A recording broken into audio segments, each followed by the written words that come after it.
Hey, what's going on, everybody? James here, and today we are going to be talking about watch polishing and some different techniques and styles of polishing that you will need to know as you enter the watch world to get this going. So, this is part of our Watch Basics series, and again, this is all about learning the basics. It's learning the techniques, learning the terminology, just so that as you're looking at watches, as you're in conversation about watches, you have some understanding of what these things actually mean. So, what is polishing exactly? Polishing, to simply put it, is the technique that is used on the case, the bracelet, the movement of a watch to change the metal's appearance. So that's what we're talking about when we're using the term polishing. So we're going to look at a couple different examples today, and I'm going to start with this one right here. So this is a great example, and we're talking about the case now. So again, the case being this part.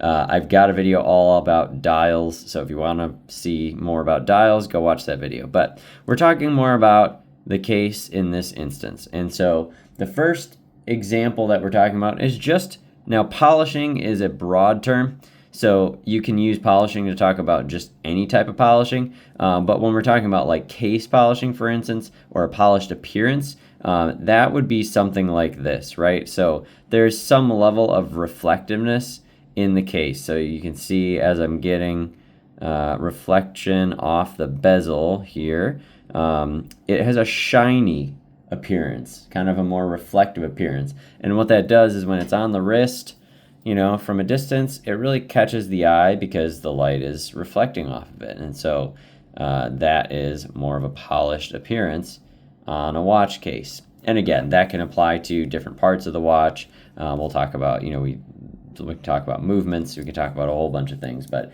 that's just kind of a simple example of a polished appearance for a watch. Now, then there's also something called mirror polished. And basically, this is when, if you look at this watch, and you can see this is my Dan Reuter DR02, what you can see is that anything that's in front of it will reflect directly back at it. So like you can see on the lug here, you can see that my camera is there, and you can kind of see me back here if you look at it that way. There's no distortion to it. It's just a clean, reflective surface, and of course based on the angle that you're looking at the watch.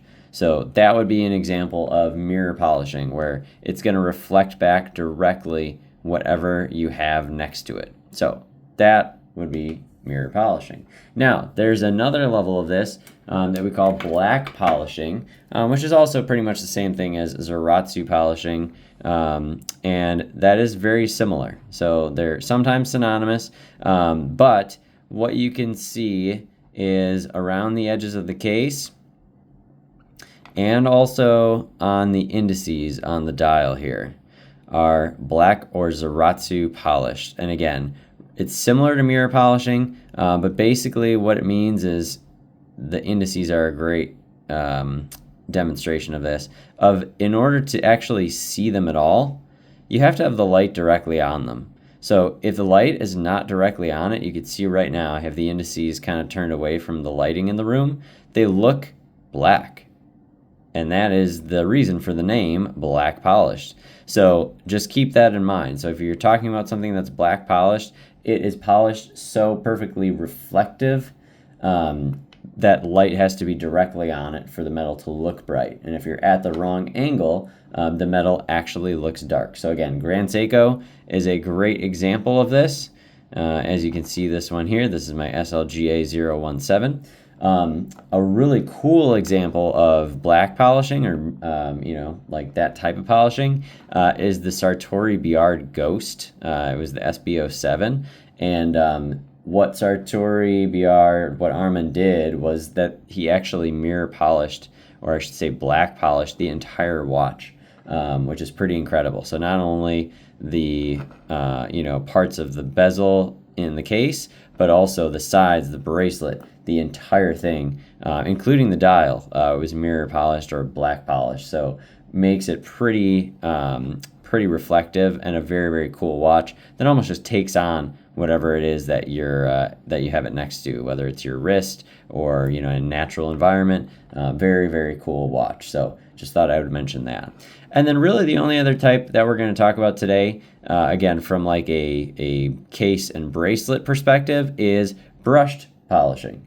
So this is sometimes called satin finish, and this creates more of a muted look on the metal. So again, when I throw this on my wrist, and you can see there, it still has some reflective quality, but it's not as, the light doesn't reflect off of it as precisely as it does, you can see again with the Zaratsu polishing on the side of the case there, and kind of the black polishing on the indices. So those are just two different types of common polishing. So really more of a polished look, or more of a brushed look. And so if that's all you knew about polishing, you would probably be in pretty good shape, and you'll start to understand that as you see some different watches. So again, just giving you some general terminology on that, and really the goal is just so you understand it as you're looking at watches, also to help you understand what you like. Do you like something that is more of a muted bracelet look? Or do you like something, again, like Rolex, where they will often use, and they're not the only ones, but just a common one, where they'll use different types. And that is very common. So even as you can see on this Grand Seiko, sorry, it's a little dirty here because I've been wearing it, but you can see that the tops of the bracelet links are brushed, and then the sides of the bracelet are actually polished. So it gives it a really interesting, look on the wrist, where again you have that nice contrast between brushed and polished. Just changes the look. So again, like my Sky Dweller, for instance, with Rolex, they'll actually alternate, and some brands will do that where they'll alternate. Or even some Grand Seikos, they'll have these little notches here.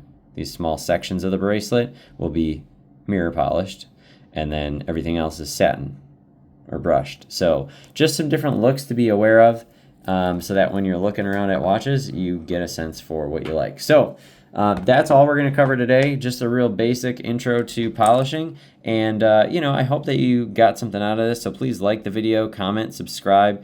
And as I always say, I want you to get out of watches what you want to get out of watches, because I want you to know about the ones you have so that you're a satisfied collector. So thanks for stopping by the video, and I will see you next time. Bye-bye.